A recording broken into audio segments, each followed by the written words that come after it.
When I returned to my grandfather's land, I thought retirement would finally bring peace. No more packed courtrooms. No more hardened criminals staring me down as I read their sentences. Just me, the open Iowa sky, and 47 acres of earth that had carried my family's legacy for generations. At the center of it all stood the barn. To outsiders, it was nothing special, just weathered wood and rusty tin. But to me, it was sacred. My grandfather Seamus had built it in 1952 with hands that still carried shrapnel from World War II. Each beam was Iowa oak, cut and fitted so precisely that 70 years later, the frame still stood strong. Mornings were my favorite. I'd step outside, coffee in hand, and the cool air carried scents that never faded. Dried corn, old pipe tobacco, and oak cured by 1,000 storms. That barn was more than shelter for equipment. It was a monument to survival, a reminder that we Brennans were builders, not quitters. After losing my wife, I came here to heal. I thought I'd spend my days restoring tractors, tending to cornfields, and letting silence mend what grief had broken. But peace doesn't last when the world of manicured lawns and HOA rule books pushes up against farmland. What was once endless fields had been devoured by cookie-cutter homes with vinyl siding and perfect hedges. And at the heart of this suburban kingdom was a woman who ruled with a smile as sharp as a knife. To her, my barn wasn't heritage. It was an eyesore. And when tradition collides with vanity, sparks are bound to fly. Her name was Brenda Kilpatrick, though everyone just called her Madam President. 5'6" in designer heels, clutching a clipboard like it held nuclear codes. A white Mercedes sat polished in her driveway, its vanity plate reading Horan 1. She lived to enforce rules nobody had agreed to. The first time she marched up my gravel driveway, her heels struck the ground like a ticking clock. She didn't introduce herself with warmth. She introduced herself with power.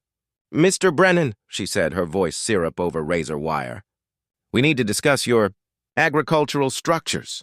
I wiped grease from my hands, standing beside my grandfather's John Deere tractor, and raised an eyebrow. "That barn's been here since Eisenhower was president," I told her.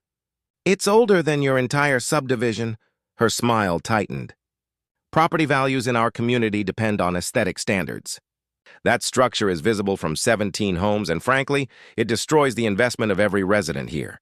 Her tone said it all. My barn wasn't just an inconvenience. It was an insult. An untamed reminder that her suburban empire wasn't absolute. I explained the law, how my farm had exemptions protecting it from nuisance complaints, how her HOA had no jurisdiction over me. But her eyes went cold, shark-like, and she leaned in just enough to whisper, "There are many creative ways to solve community problems. I hope you don't force me to explore them." That was the first warning shot. And when a woman like Brenda says creative, she doesn't mean compromise.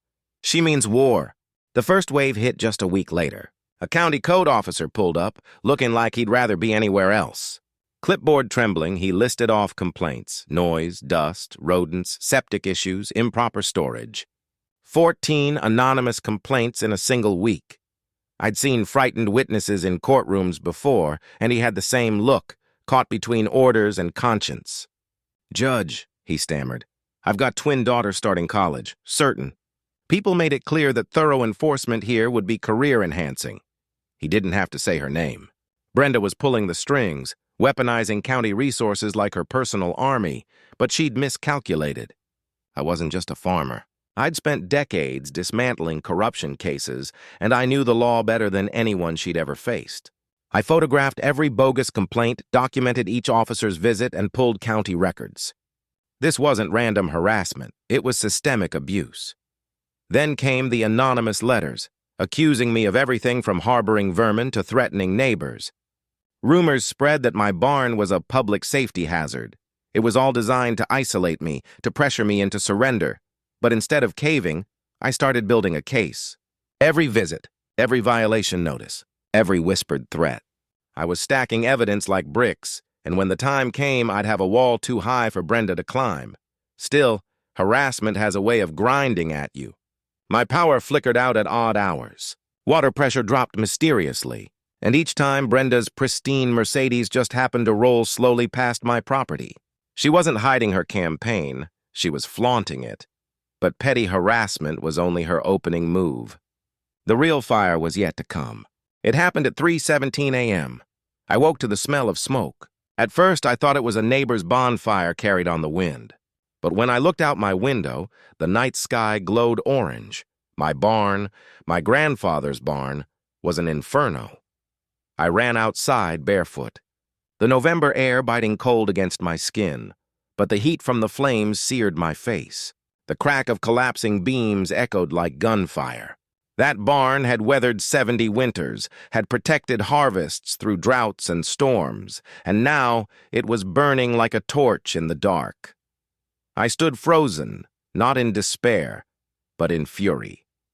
Fury colder and sharper than anything I'd felt in years. Someone had crossed the line. They hadn't just destroyed wood and nails. They'd tried to erase history. When the fire trucks arrived, neighbors gathered in pajamas, whispering, speculating. And there, across the street, I saw her silhouette in the window. Arms crossed, face lit by firelight. Not mourning, watching. But here's the thing about arson. It leaves scars that science can trace. And my security cameras had caught something too, a white Mercedes creeping past my driveway minutes before the flames erupted. The same Mercedes with the vanity plate, Whore 1. That was the night the game changed. Brenda thought she'd broken me. What she'd actually done was hand me a federal case, gift-wrapped and airtight. I wasn't going to rebuild quietly. I was going to make sure every ember from that barn lit a fire under a system she thought she controlled. And this time, the flames would consume her. Old habits die hard. By morning, I was on the phone with former colleagues, attorneys, investigators, even an FBI contact who owed me a favor. When you spend 27 years on the federal bench, you don't just retire. You carry networks, memories, and instincts sharper than ever. And Brenda had just stepped onto federal turf. The FBI had already been tracking patterns of land fraud across rural counties, elderly farmers pushed out through harassment, lawsuits, and orchestrated anonymous complaints. My evidence fit perfectly. Meanwhile, neighbors started approaching me quietly. Marcus, a young father, pushed a stroller up my driveway. "Judge," he whispered, "we've all been living in fear. Fines for basketball hoops, threats for chalk drawings, even $200 charges for leaving flags up. We're prisoners in our own homes." One by one, their stories poured in. An elderly widow fined for laundry lines. A veteran harassed for parking his motorcycle. A single mom threatened with child services over a garden gnome. It wasn't just me. Brenda had been running a reign of terror, targeting anyone too weak to fight back. But now, they had someone who could fight. And I had a federal agency ready to listen. We started collecting evidence. Phone recordings, violation notices, financial records. Shell companies tied back to Brenda and her husband's construction firm. Millions flowing through development deals. A spiderweb of corruption stretching far beyond one HOA. Every piece of paper, every frightened testimony added weight to the scales. And I knew when the time came, justice wouldn't just fall, it would crash down like a hammer. The plan was simple, elegant, and devastating. The next HOA meeting would be Brenda's stage, but it would also be her downfall. Federal agents moved quietly, wiring the community center with hidden microphones and cameras. Reporters were tipped off just enough to ensure eyes would be watching. And I prepared the final blow, financial documents, recordings, and the Mercedes footage. The night of the meeting, the room overflowed. Homeowners packed shoulder to shoulder, some standing in doorways, others watching through windows. You could feel the tension crackling like static. Brenda walked in wearing navy Armani, confidence painted across her face. She still believed she controlled the narrative. "Before we begin tonight's agenda," she announced, "I want to address the harassment campaign against your HOA leadership." But murmurs swept the crowd. People weren't nodding anymore. They were restless, waiting. That's when I stood. "Mrs. Kilpatrick, I'd like to speak." She tried to wave me off, but an agent disguised as a resident cut in. "Let him." The trap had sprung. I walked to the podium carrying a folder thick with evidence and my grandfather's charred hammer sealed in plastic. The crowd hushed. My name is Judge Thaddeus Brennan, retired federal bench. 3 months ago, this woman launched a campaign to drive me off my land. Harassment, intimidation, arson. But she made one fatal mistake. She left a trail. I projected bank records on the screen. Shell companies, kickbacks, land grabs. Gasps rippled through the crowd. Then came the recording, Brenda's own voice offering me a bribe.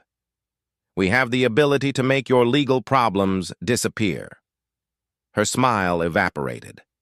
Reporters scribbled furiously. Neighbors stared in shock, and then Agent Kowalski rose from the crowd, badge flashing. Brenda Kilpatrick, you are under arrest for conspiracy, fraud, obstruction, and violation of civil rights. The room erupted. Brenda sputtered denials as handcuffs clicked shut. Her allies tried to bolt, but agents blocked every exit. Years of fear dissolved into cheers, relief, and applause. For the first time, the community was free. 6 months later, I stood in the same field where flames had devoured my grandfather's barn. This time, the smell of smoke was replaced by the scent of fresh-cut oak. Neighbors and volunteers raised beams skyward, hammering nails with the rhythm of renewal. Brenda was gone. 12 years in federal prison, her empire dismantled. Her husband's construction company blacklisted.